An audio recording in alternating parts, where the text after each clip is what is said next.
présentée par Amandine Elkoubi et Clarisse Gamel.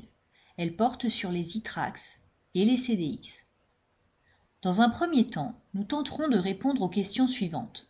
Qu'est-ce que l'iTraxx? Qu'est-ce que le CDX?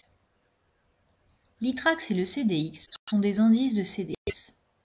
En s'acquittant d'une prime de risque sur l'indice iTraxx Main ou en la percevant, l'investisseur achète ou vend une protection via le CDS sur le portefeuille composé de 125 sociétés européennes.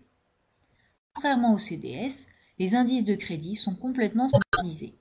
Par exemple, les seules maturités que l'on puisse traiter sont le 3 ans, le 5 ans, le 7 ans et le 10 ans. Cette standardisation assure aux indices une très grande liquidité, donc des fourchettes de cotation très serrées. Il est donc souvent moins cher de protéger un portefeuille de crédit avec un indice qu'avec des CDS individuels, à condition que celui-ci soit suffisamment similaire. Les traders les utilisent aussi beaucoup pour spéculer sur le crédit. Les indices de crédit ont amélioré la transparence du marché puisqu'ils font l'objet de cotations en continu. On peut même trouver des niveaux sur Internet, ce qui est impossible pour les CDS individuels. L'iTraxx porte sur des entités européennes et asiatiques, tandis que le CDX se focalise sur des entités nord-américaines et les pays émergents. Intéressons-nous aux indices iTraxx européens. On distingue l'iTraxx Main, qui regroupe 125 CDS d'entreprises européennes de type Investment Grade, l'iTraxx iVol, qui comprend les 30 meilleurs spreads de l'iTraxx Main, ainsi que l'iTraxx Crossover, qui regroupe 45 entités européennes de type Sub-Investment Grade. Le producteur de l'indice est Markit, qui est une société de services d'information financière. Markit propose une tarification indépendante et transparente, des outils de valorisation pour les marchés des dérivés de crédit, et c'est également un fournisseur de solutions de pricing, de données de référence et de trade processing. Avec la commande ITRX, on affiche l'écran Bloomberg ci-contre qui donne les prix de l'iTraxx générique, Main, iVol et Crossover, ainsi que ceux des sous-secteurs, comme nous le verrons par la suite.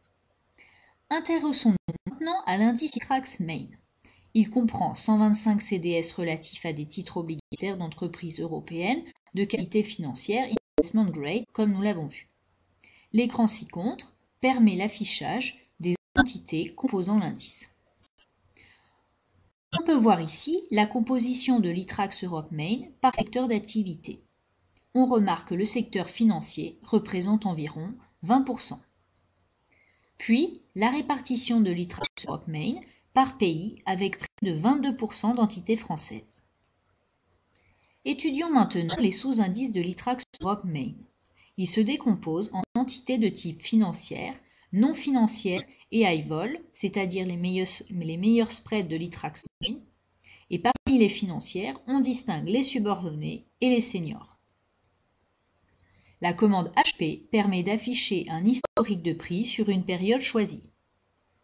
La commande GP permet le même affichage mais sous forme de graphe pour une meilleure visualisation.